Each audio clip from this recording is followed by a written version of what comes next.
Essa ideia de comparação, ela pode ativar muito fortemente essas crenças de incapacidade. Assim, meu Deus, a pessoa tem 30 anos, casada, filho, finanças em dias, e eu tenho 30 anos e tô aqui. Só que na realidade ninguém é igual a ninguém. Você tá onde o contexto levou você a estar. Você tá no seu tempo.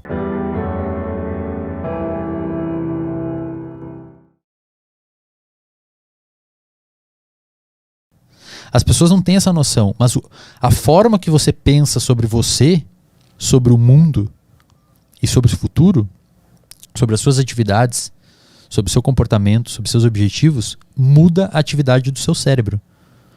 Se você tiver pensamentos de buscar um objetivo, de alcançar uma meta e de você se colocar no lugar certo, tipo, eu tenho que ir por aqui, é por aqui que eu tô indo, a dopamina vai aumentar.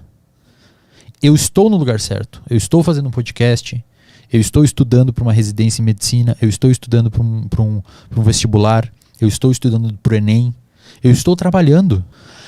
Ah, mas eu tenho 30 anos e com 30 anos geralmente a galera tá formada. Azar, cara. Se você tá fazendo, você tá na direção correta. E você precisa ver isso, Arthur.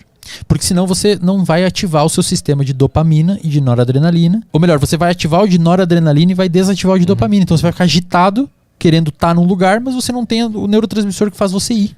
Sim.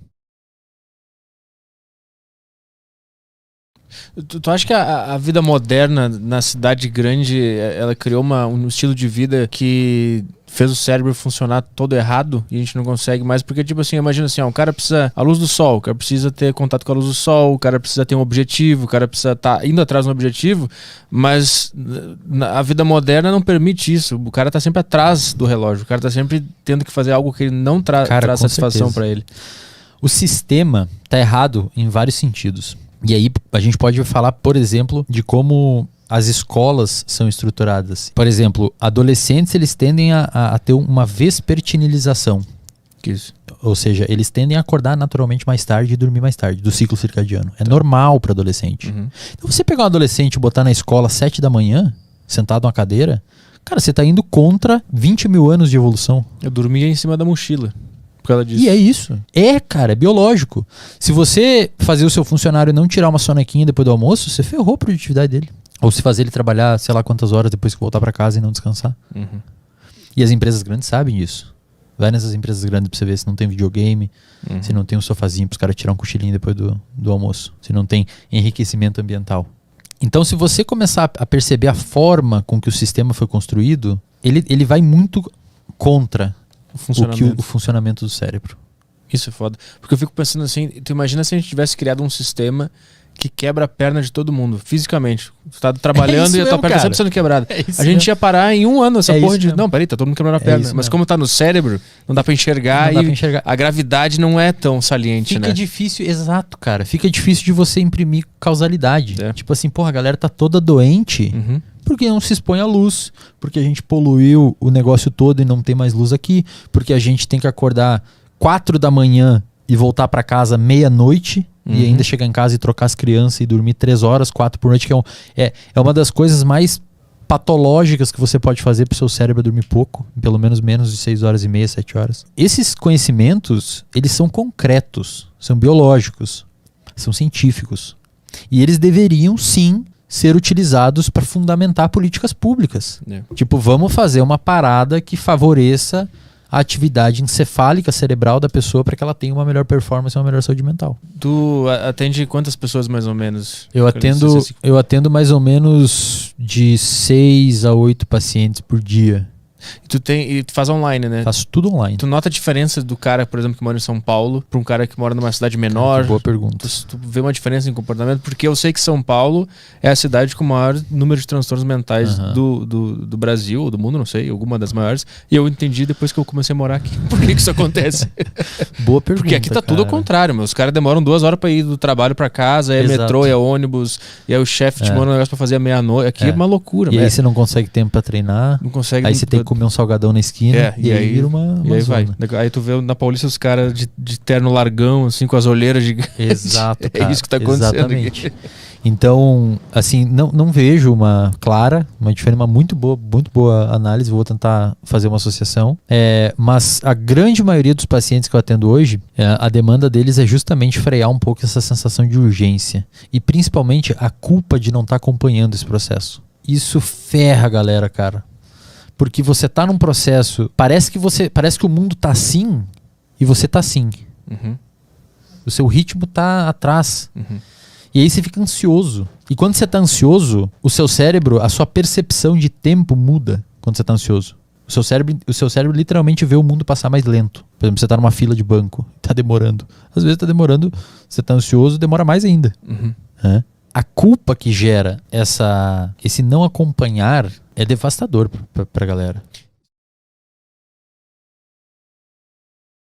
Se comparar com os outros é um recurso natural do cérebro?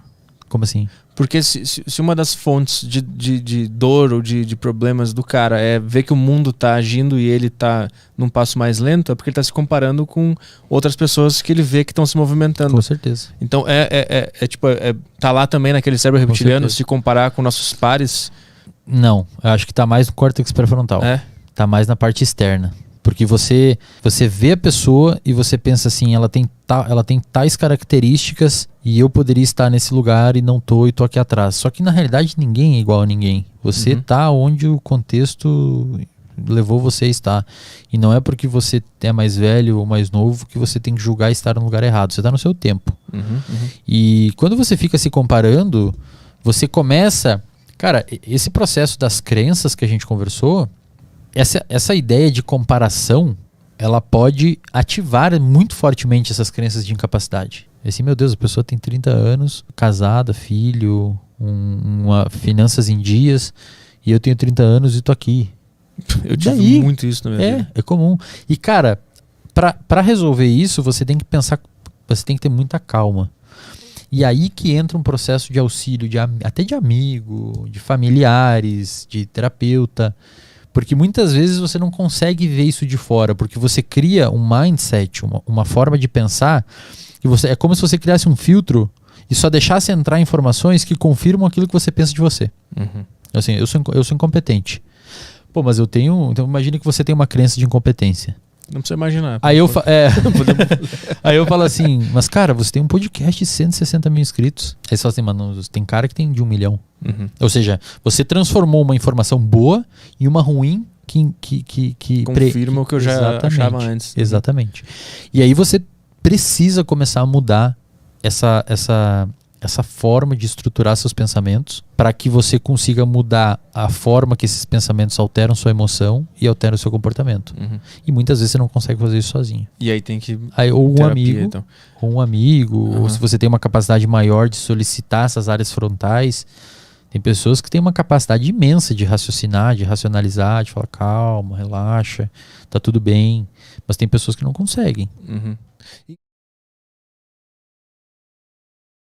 Em qual momento o medicamento antidepressivo ele é absolutamente necessário? Porque eu acho que até um determinado ponto uma terapia, um pensamento positivo, toda aquela história resolve, né? Mas tem um momento que eu acho que é patológico. O que acontece? O medicamento, ele é uma ferramenta. O medicamento é uma ferramenta.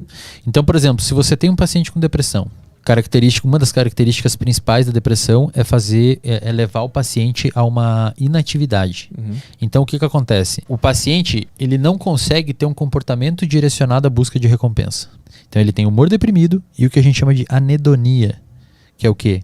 A sua perda da capacidade de sentir prazer. Então, situações de jogar futebol com os amigos, que antes eram prazerosas, não são mais. Quando você aplica uma ativação comportamental nesse paciente para fazer com que ele faça aquilo e ele não consegue ter um direcionamento do comportamento em busca do objetivo e da recompensa, pode ser que ele tenha uma deficiência de dopamina. Uhum. Aí você entra com antidepressivo que aumenta a dopamina para conseguir dar esse combustível para ele conseguir fazer o comportamento. Você tem que analisar muito bem o que está acontecendo com o cara, né? Porque normalmente... E você tem que falar muito de perto com o psiquiatra dele. Isso é o lance. E aí tem muito terapeuta que tem rixa e psiquiatra rixa com terapeuta. Os dois estão no mesmo lugar. Estão tratando uma pessoa e precisam conversar. Isso é uma coisa curiosa, porque eu fui numa psiquiatra esses dias, algumas semanas, e eu simplesmente falei, tá acontecendo isso, ela já me deu um remédio, assim, pum. Nem teve nada no conversa com uma outra terapeuta, ou vamos ver o que tá acontecendo. Toma esse remédio aqui, eu tomei, eu me senti horrível e parei de tomar. Horroroso. Cara, os medicamentos psiquiátricos, infelizmente, eles têm muitos efeitos colaterais e eles demoram para funcionar. Se você tomar um antidepressivo hoje, e se você tomar certo, ele vai começar a funcionar daqui umas 3 semanas. É complicado, cara. Por quê? Porque os antidepressivos envolvem a liberação de dopamina, noradrenalina e serotonina, principalmente. E como eu falei antes, eles são moduladores, neuromoduladores. Então eles vão pegar a circuitaria do seu cérebro e vão mudar ela. Imagina um fone de ouvido embaralhado.